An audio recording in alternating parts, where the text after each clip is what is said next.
அவன் சத்தம் பேசுறான் உங்ககிட்ட. அவன் கணினிட்ட கூட சொல்றான், ஒரு எல்டி கான்ட்ராக்ட் தனியார் நிறுவனத்துக்காரன் அரசாங்க பணம் மக்கள் வரி பணத்துல பணம் வாங்கி வயிறு வளர்க்க எல்டி கான்ட்ராக்டுக்காரன் அவன் உத்தரவு போடுறான். அவங்களுக்கு நான் எதிர எடுக்க முடியாதுங்கிறான். அதை கேட்டு பணிச்சுதானே போயிட்டு இருக்கீங்க. 50 பேர் வேலை கொடுத்துருக்காங்க.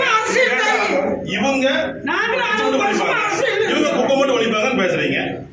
எல்லாத்தையும் ஒரு நிலையில செஞ்சோம்னா எதுக்கு இந்த பிரச்சனை வருமா? மக்கள் நல்லா இருப்பாங்களா? அதே தயக்கம் உங்களுக்கு எது எடுத்தாலும் வந்து எதையுமே யாரும் கவனிக்கிறது இல்ல. என்னாலும் பண்ணாலும் பண்ணாதீங்க. எல்லாத்துக்கும் அது வந்து ஒரு அதான் வந்து எல்லாமே கலந்த வேலை கொடுத்தாங்க. இது நான் ஓப்பனா உங்களுக்கு பேசணும்னா நீங்க இந்த மாதிரி கேட்டீங்கன்னாக்கா ஆள் பற்றாக்குறைக்காக நம்ம ஏகமான வேலை செய்யணும்.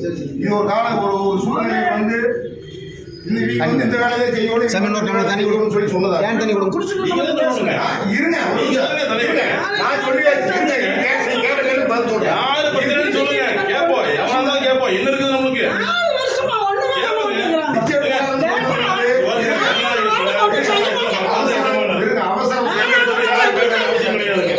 அது அதிகாரியா கேட்போம். என்ன தயக்கம் நம்மளுக்கு? அதுதான் நம்ம வேலைங்க. கேட்கலாம் தலைவர், யாரு சொன்னாலும் சொல்லுங்க, கேட்கலாம்.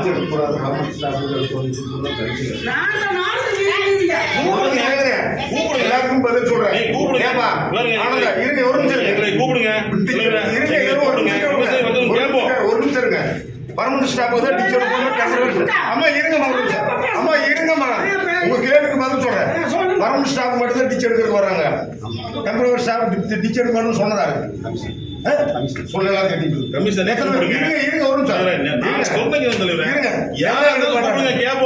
ஊருக்குள்ள டிச் எடுக்கல, நாரிட்டு இருக்குது, ஆள் பற்றாக்குறை, எத்தனை பேர் வர்றதில்ல.